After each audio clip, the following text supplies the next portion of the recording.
Good evening. We had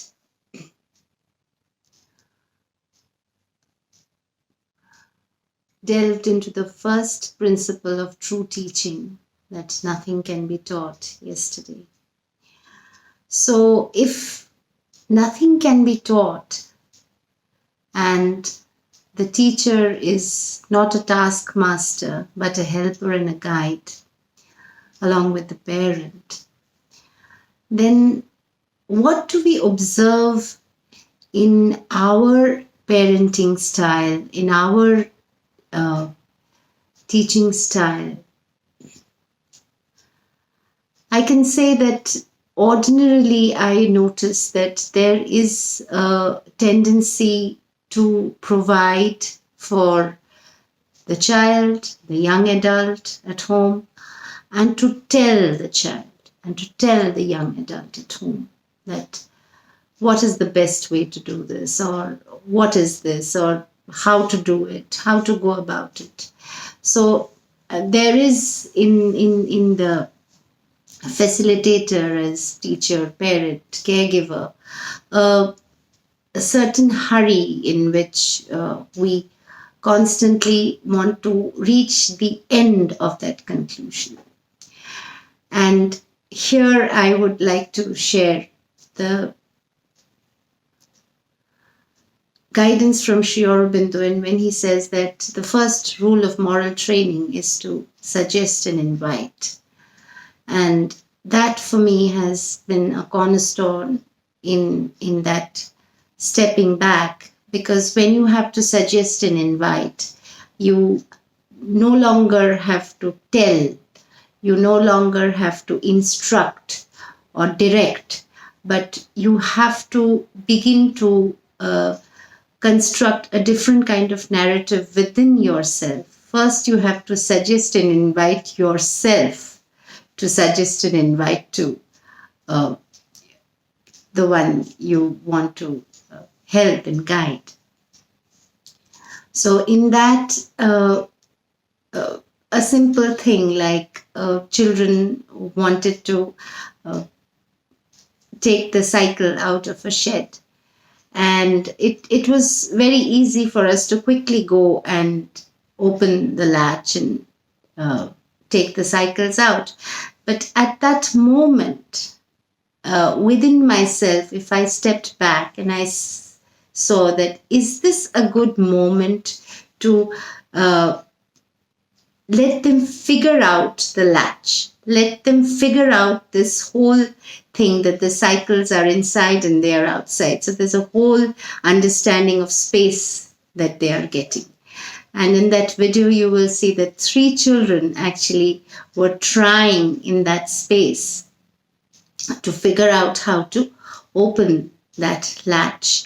And we know that neural activity, when we are in that stepping back process within ourselves also, there's a lot of thing that I can see as a facilitator, which is wonderful, which if I just open the latch, or if I just take out and I just direct that activity, is kind of kind of goal directed, and it just doesn't take in the umpteen finer nuances of learning around that stepping back moment in which we all have stepped back.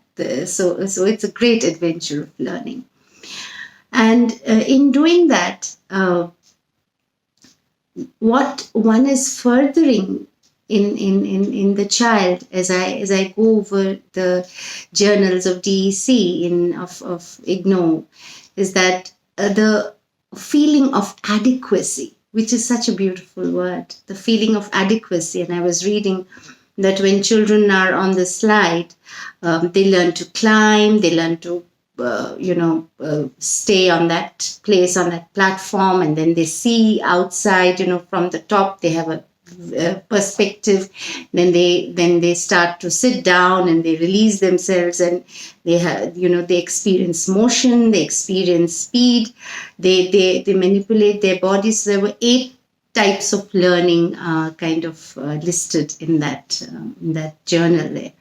And There is an amazing plethora of possibilities when the child is exploring the environment, be it indoors, be it outdoors. Maybe they will do something again and again, and in that we have to understand, if we step back and we remember that neural connections are firing in the brain, and in that the adequacy, which is the self-esteem, the self-assurance that comes later on, is slowly building, and that is fantastic.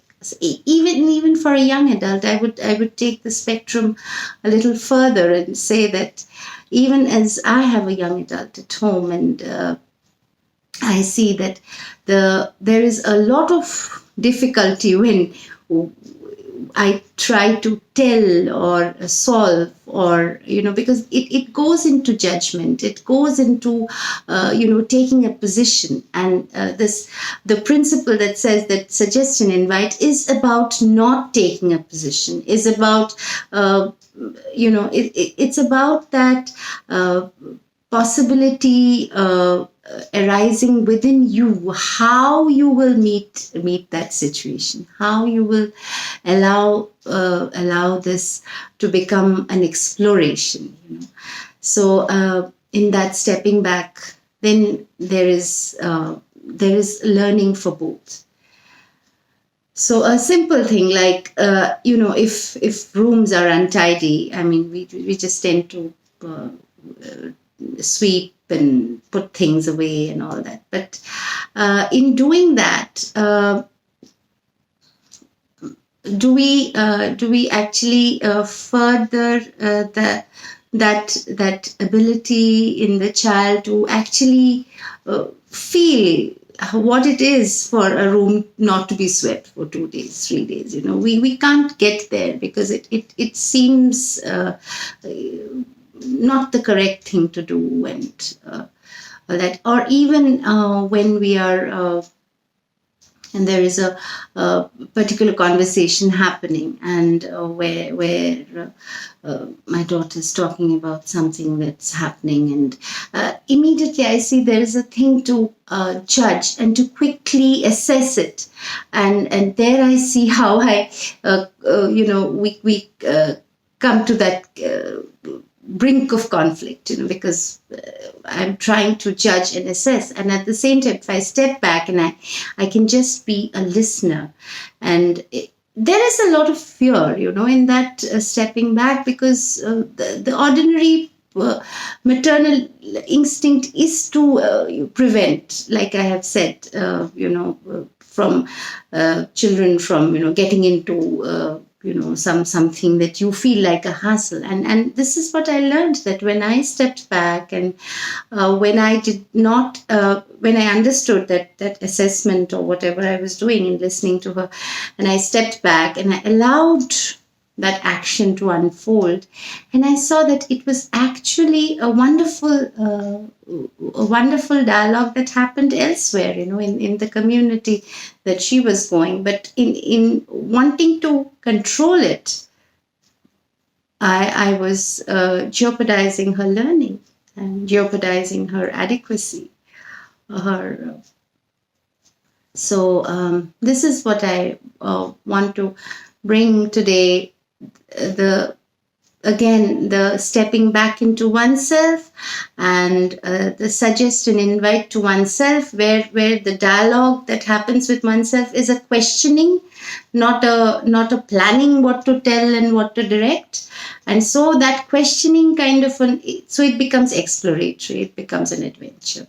So I don't know if this is something that can open a dialogue, with a wider audience, and that'll be great fun. Thank you.